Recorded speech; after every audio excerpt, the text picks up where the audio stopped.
शुरू अल्लाह के नाम से जो बड़ा मेहरबान और नहायत रहम वाला है। दोस्तों, मैं हूं आपका होस्ट नासिर मारूफ। मैं आप लोगों के साथ डिस्कस करता हूं ट्रैवल टिप्स के हवाले से, और आज भी कुछ ऐसी ही वीडियो है। आपको पता है मैंने 100 कंट्री का टारगेट सेट किया हुआ है। इंशाल्लाह मैं अब नेक्स्ट ईयर के मिड तक 100 कंट्री इंशाल्लाह पूरी कर लूँगा। ये मेरी इसी सिलसिले में मैं इंडोनेशिया में बैठा हुआ हूँ, और यहाँ मेरे एक दोस्त हैं जो पिछले काफ़ी अरसे से यहाँ सेटल हैं, मौजूद हैं विद फैमिली के साथ। उनसे चंद सवालात करना चाह रहा हूँ जो कि आगे जाके आप लोगों के काम आएंगे। जो लोग ख़ासकर ये उन लोगों के लिए और भी अच्छा है जो अरब से किसी वजह से चले गए हैं या अरब में दोबारा आ नहीं सकते, या हमारे और दोस्त जो आगे पीछे जाने में जिनके प्रॉब्लम आ रहा है। तो मेरे साथ मौजूद हैं गुल खान साहब जी। अस्सलाम वालेकुम, कैसे हैं आप? खैरियत से? तबीयत ठीक है जी। सर, मैं पूछना चाहूँगा आपसे कि आप इंडोनेशिया में कब आए? 96 में आए। Almost 27 years. माशाल्लाह माशाल्लाह। तो यहाँ 96 में आने के बाद किस शोबे से वाबस्ता रहे?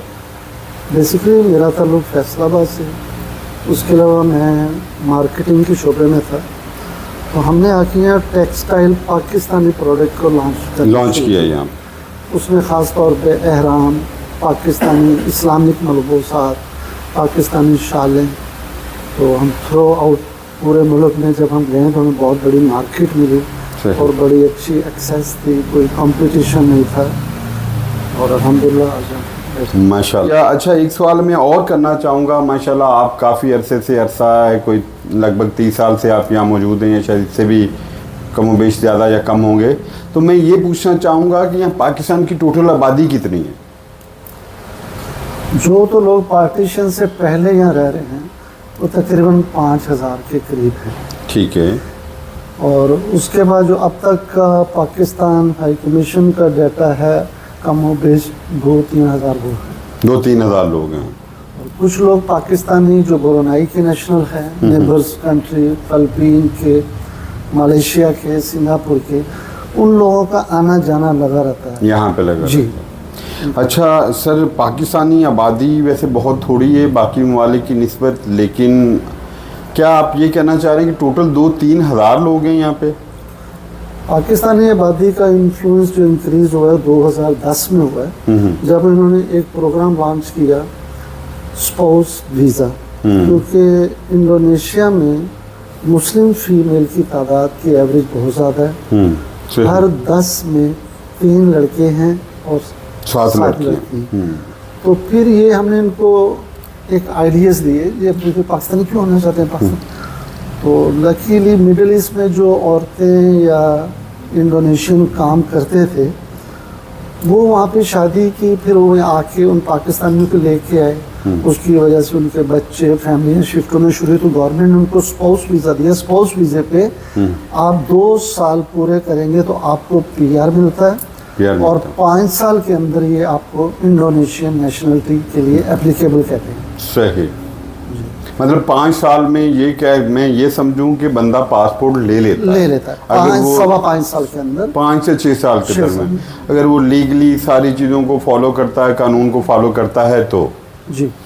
अच्छा, ये एक सवाल और है कि ये इनकी नज़र में पाकिस्तानी लोग कहाँ हैं, किस इज्जत करते हैं? जैसे हमारी कुछ ममालिक पे बिल्कुल इज्जत नहीं है, कुछ में इंतहाई ज़्यादा इज्जत है। आपकी बहुत अच्छी बात है जनाब। हम भी जब आए हैं यहाँ पे, इन लोगों का हुस्न इखलाक, इनकी डीलिंग, उसकी वजह से हमने यहाँ पे आके रहने लगे। और जो आपने बात की है, वो जो इसके आसपास जितने भी पाकिस्तानी ममालिक में बैठे हुए हैं, हमें तो यहाँ पे उनकी इज्जत बहुत ज़्यादा लगती है, इवन के ऑस्ट्रेलिया से भी ज़्यादा। सही, वेरी गुड। अच्छा, एक सवाल और है कि यहाँ जो पाकिस्तानी आ रह रहे हैं, उनका ज़रिया माश क्या है, रोज़गार क्या है? जी, यहाँ पे पाकिस्तानियों की पहचान जो है वो मुस्लिम ड्रेसेस, स्कार्फ। इंडोनेशिया की आबादी कम से कम 25 से 27 करोड़ के दरमियान। 25 से 27 करोड़ जी। इसका मतलब है पाकिस्तान से भी थोड़ी ज़्यादा। जी जी। और मोस्टली जकार्ता से बाहर आप चले जाएं 80 या 90 किलोमीटर के रेडियस में, वहाँ पे हर देहात, हर शहर में बच्ची स्कार्फ पहनती है। सही। और महीने में 1-2 दिन उन्होंने नया स्कार्फ खरीदना होता है। अच्छा, इनका क्रेज़ है। सही। जी जी। सही। अच्छा, एक सवाल और कि यहाँ शादी करना क्या आसान है? मतलब जो लोग आ रहे हैं और आप कह रहे हैं कि यहाँ लड़कियों की, ख़वातीन की तादाद ज़्यादा है मर्दों की निस्बत, तो पाकिस्तानियों के लिए क्या अपॉर्चुनिटी? सबसे ज़्यादा शादी मेरे ख्याल में यहाँ पे पाकिस्तानियों ने ही की है। 5-10 साल के अंदर वो नेशनल हो गए, और नेशनल होने के बाद यहाँ पे उन्होंने बड़े अच्छे अच्छे कारोबार स्टार्ट किए और बहुत कामयाब है। सही। ख़ास तौर पे कारपेट का बिजनेस, पाकिस्तान से कारपेट आता है। उसके अलावा पाकिस्तानियों ने यहाँ पे जो हज गिफ्ट होते हैं या उम्रा गिफ्ट, उसकी शॉप डाली है। उसमें पाकिस्तानी खजूरें, पाकिस्तानी छोटे छोटे अंदरूनी सिंध जनूबी पंजाब के सोविनियर, उसके अलावा पंजाबी हैंडमेड कुर्ती हैं, उसकी दुकानें डाली हैं। और हाईली रिचेस्ट यार पाकिस्तानी नाम। सही, माशा। जी सर, इसके बाद मैं आपसे सवाल करूंगा कि जैसे दुनिया भर में आजकल मुख्तलिफ कंट्री जो है प्रोग्राम शुरू किए हुए हैं कि आप वहाँ कंपनी खोल सकते हैं, रेजिडेंसी ले सकते हैं, वहाँ रह सकते हैं, तो क्या इस तरह की यहाँ भी कोई इन्होंने पॉलिसी लॉन्च की है गवर्नमेंट ने कि यहाँ कोई outsider Pakistani, Indian, Bangladeshi company खोल सकता है? अगर खोल सकता है तो कैसे खोल सकता है? गुज़िश्ता 3-4 साल से कोविड के बाद ख़ास तौर पे इनको काफ़ी कुछ एक्सपीरियंस नज़र आया, ग्लोबलाइज चेन नज़र आई। तो इंडोनेशिया ने अपने टूरिज़्म और अपनी इकनॉमी को बढ़ाने के लिए पाकिस्तान, बांग्लादेश या जो भी दूसरे ममालिक हैं उनको एक ऑफ़र दिया है कि आप यहाँ पे कंपनी खोलें और एक कंपनी में आप पूरी फैमिली को रख सकते हैं। जी, और अपना कारोबार कर सकते हैं, इंपोर्ट एक्सपोर्ट कर सकते हैं। आपको किसी कफील की या किसी भी लोकल स्पॉन्सर की जरूरत नहीं। वो कंपनी टोटली आपकी होगी, आपके साथ वही ट्रीट किया जाएगा जो एक लोकल इंडोनेशियन का होता है, शायद उससे 10-15% वो ज़्यादा ही सके। सही सही। अच्छा, एक सवाल यहाँ मेरा और है कि क्या इस कंपनी में शुरू में जैसे लोगों का कारोबार नहीं होता 4-6 महीने, 8 महीने या साल या 2 साल, तो नेक्स्ट उनकी कंपनी का क्या होता है अगर जो इस तरह के क्राइसिस से गुजर रहे होते हैं? तो बावजूद गवर्नमेंट उनको अपडेट करती रहती है, क्योंकि जब भी कोई लोग हमसे कंपनी बनाते हैं, हम उनसे कंपनी की नेचर से उनका एक्सपीरियंस पूछते हैं कि आपका किस फील्ड में तजर्बा है। अगर आप होटलिंग को जानते हैं तो होटलिंग की लाइन में यहाँ पे आपको बने बनाए गेस्ट हाउस मिल जाते हैं, उसमें आप लॉन्ड्री कर सकते हैं। उसी गेस्ट हाउस के अंदर आप एक पाकिस्तानी अरेबियन फूड इंडोनेशिया में बहुत, इंडोनेशिया तो खाते ही आउटसाइड ईटर हैं, उसमें आप उनका वो कर सकते हैं, अपने ट्रैवल रन कर सकते हैं। इंडोनेशियन अगर आप ख़ास तौर पर मिडल ईस्ट, मस्कत, दुबई इन इलाकों से हैं तो यहाँ पे वो लोग आके अगर अरब लैंग्वेज उनको स्पोकन फ्लो, तो इंडोनेशियन गवर्नमेंट और लोग बहुत करीब आ जाते हैं, क्योंकि इंडोनेशियन फिर वो आपसे मदद चाहते हैं कि आप उनको उम्रा पैकेज या फिर मिडल ईस्ट के मिस्र, मस्कत, दुबई, शारजाह, तुर्की के जो हैं सहाबा इकराम की कब्रें और जो इस्लामिक चीज़ें हैं देखने वाली ज़ियारत वगैरह के लिए वो करते उसके लिए they are very crazy unbelievable. जी, बहुत शुक्रिया खान साहब। खान साहब, एक सवाल और है, जहां आपने इतनी मालूमात दी है, आपका टाइम बहुत कीमती है, तो थोड़ा सा ये बताइएगा कि यहाँ कंपनी बनाने का तरीका क्या होता है, क्या डॉक्यूमेंट रिक्वायर्ड होते हैं आपको? एक बंदा यहाँ मौजूद है, उसके लिए क्या, एक बंदा यहाँ कभी आया ही नहीं, पाकिस्तान, इंडिया, किसी देहात में, बांग्लादेश में, सऊदी अरेबिया में या गल्फ़ में या ऑल ऑफ द वर्ल्ड बैठा हुआ है, अगर वो कंपनी बनाना चाहता है, यहाँ आना चाहता है, तो वो कैसे आएगा? आप इंडोनेशिया से बाहर चाहे पाकिस्तान में बैठे हैं या आप मिडल ईस्ट के किसी कंट्री में सेटलर हैं, आप इंडोनेशिया में मूव आना चाहते हैं, उसका बहुत इजी तरीका है। किसी एजुकेशन की कोई ऐसी क्वालिफिकेशन की यहाँ पे शराइत नहीं है। हमें सिर्फ आपका वैलिड पासपोर्ट चाहिए होता है जो कम से कम 36 मंथ हो, बायोमेट्रिक हो। उसके अलावा पहले कंडीशन थी इसकी कोविड वगैरह की, अब तो गवर्नमेंट ने उसमें भी रिलैक्सेशन कर दी है।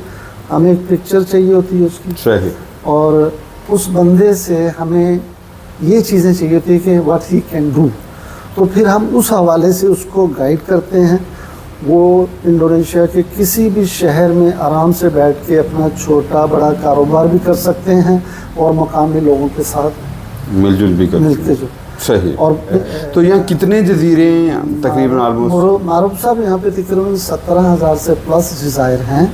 इसका मतलब ये है कि कंपनी भी यहाँ बन सकती है, और बंदा अगर यहाँ नहीं है, इंडोनेशिया में बैठा हुआ, तो वो आप उसको वीज़ा भी उसकी कंपनी का बना के दे सकते हैं और उस कंपनी पे आ सकता है। जी जी, यही समझूं मैं इस बात को? जी, कंपनी में वो अपनी वाइफ को ला सकता है, और जो बच्चे जिनकी उम्र 18 ईयर्स बिलो है वो आएंगे। अगर 18 ईयर प्लस हैं तो उनको हम उनके बाप के साथ किसी ओहदे में एडजस्ट कर देते हैं, कंपनी में एडजस्ट करके यहाँ आ सकते हैं। जी, जी। भाई है, कज़न है, कोई आना चाहे तो कंपनी में एज ए आप डायरेक्टर उनको शामिल करके बुला सकते हैं। जी जनाब। इसमें कितना खर्चा अप्रोक्सीमेटली कंपनी का, रजिस्ट्रेशन का क्या आता है? सर आजकल अप्रोक्सीमेटली बता दें उसमें जो आपको मतलब। आजकल कोई इतना नहीं है, 1000 से 1200 के दरमियान आपकी कंपनी बन जाती है। उसमें आप जो जो लाइसेंस कहेंगे, आप कहें जी मैं कुकिंग मास्टर हूँ, मैं यहाँ पे अपना रेस्टोरेंट खोलना चाहता हूँ, जो भी मतलब जो एक्सपीरियंस हो वो आप उसमें ऐड करके दे देंगे, हम आपको वो लाइसेंस दे देंगे और मजीद आपको गाइड कर देंगे कि भाई ये काम है। जी दोस्तों, ये थी आज की इंफॉर्मेशन आपके लिए। अगर आप इंडोनेशिया में आना चाहते हैं, बिज़नेस करना चाहते हैं तो कर सकते हैं, बहुत सारी सहूलियातें। प्रॉब्लम ये है कि हमारे पास अवेयरनेस नहीं होती कि इस मुल्क में हम लोग क्या कर सकते हैं। हम लोगों ने इस वक्त टारगेट किया हुआ है गल्फ़ को, सऊदीया को कर लिया, या मस्कत को, दुबई को, इन ममालिक में।